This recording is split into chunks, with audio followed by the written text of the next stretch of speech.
शेतकऱ्यांना योग्य मार्गदर्शन, विविध कृषी योजनेचे अनुदान तसेच वेगवेगळ्या अनुदानित कृषी निविष्ठा व बियाणे शेतकऱ्यांना पुरवण्याची महत्वाची जबाबदारी तालुका कृषी विभागावर आहे. अशातच प्रधानमंत्री किसान व कापूस सोयाबीनचे 2023 चे अनुदान वाटपाची महत्वाची जबाबदारी ही तालुका कृषी विभागावर आहे. कृषी विषयक महत्वाच्या जबाबदाऱ्या या कार्यालयावर असताना स्थानिक तालुका कृषी कार्यालयातील सर्व कृषी अधिकारी व कार्यालयीन कर्मचारी बेजबाबदारपणे वागतात. मंगळवार दिनांक 3 सप्टेंबरला कार्यालयाला कोणतीही सुट्टी नव्हती. तरीही या कार्यालयातील अधिकारी व कर्मचारी या दिवशी कार्यालयात उपस्थित नव्हते.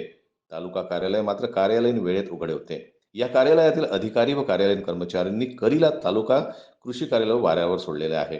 या दिवशी कृषी अधिकाऱ्यांसह सर्व कार्यालयीन कर्मचारी करीकरिता कार्यालयीन वेळेत धाब्यावर गेले की काय, असा प्रश्न कामासाठी या कार्यालयात आलेल्या शेतकऱ्यांनी विचारला आहे. केंद्र व राज्य शासनाच्या कृषी विषयक कामाची सर्व जबाबदारी या कार्यालयावर आहे. त्या अनुषंगानं 3 सप्टेंबरला योजनाची माहिती व मार्गदर्शन घेण्यासाठी तालुका कृषी कार्यालयात आले. तसेच अनेक शेतकरी कापूस व सोयाबीन पिकांचे अनुदान अर्ज देण्यासाठीही कृषी कार्यालयात आले. या सर्व शेतकऱ्यांना तालुका कृषी कार्यालय उघडे दिसले.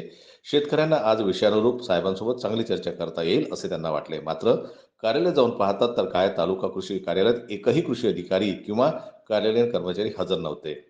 कार्यालय राखण्यासाठी 2 कर्मचारी तेवढे हजर होते. पण त्यांना कार्यालयाचे पलीकडे कुठलीही माहिती नव्हती. तेव्हा काही शेतकऱ्यांनी आमच्या प्रतिनिधीकडे मोबाईलवरून संपर्क साधला.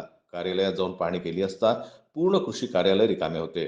हजर असलेल्या 2 कर्मचाऱ्यांना गैरहजर कर्मचाऱ्यांविषयी विचारले असता ते याबाबत समाधानकारक उत्तरे देऊ शकले नाही. तेव्हा तालुका कृषी कार्यालयातील कृषी अधिकारी व कार्यालयीन कर्मचाऱ्यांच्या या बेजबाबदार वागण्याप्रती कार्यालयात आलेल्या शेतकऱ्यांनी चांगलाच रोष व्यक्त केलेला आहे. शनिवार, रविवार व सोमवार अशी 3 दिवस लागून सुट्टी आल्यानंतरही त्यांनी कार्यालय वाऱ्यावर कसे सोडले? करी महत्वाची की शेतकरी? तालुका कृषी कार्यालयावर वरिष्ठ अधिकाऱ्यांचा वचक आहे की नाही? या कार्यालयातील बेपर्वा वागण्यावर कोण कारवाई करणार? असे अनेक प्रश्न तालुका कृषी कार्यालयातील कृषी अधिकाऱ्यांसह कर्मचाऱ्यांचे बेजबाबदार वागण्याने निर्माण झालेले आहे.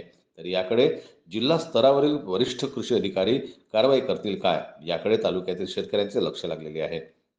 या कार्यालयातील अधिकारी व कर्मचाऱ्यांच्या बेजबाबदार वागण्यामुळे शेतकऱ्यांना मात्र विनाकारण हेलपाटे झाले.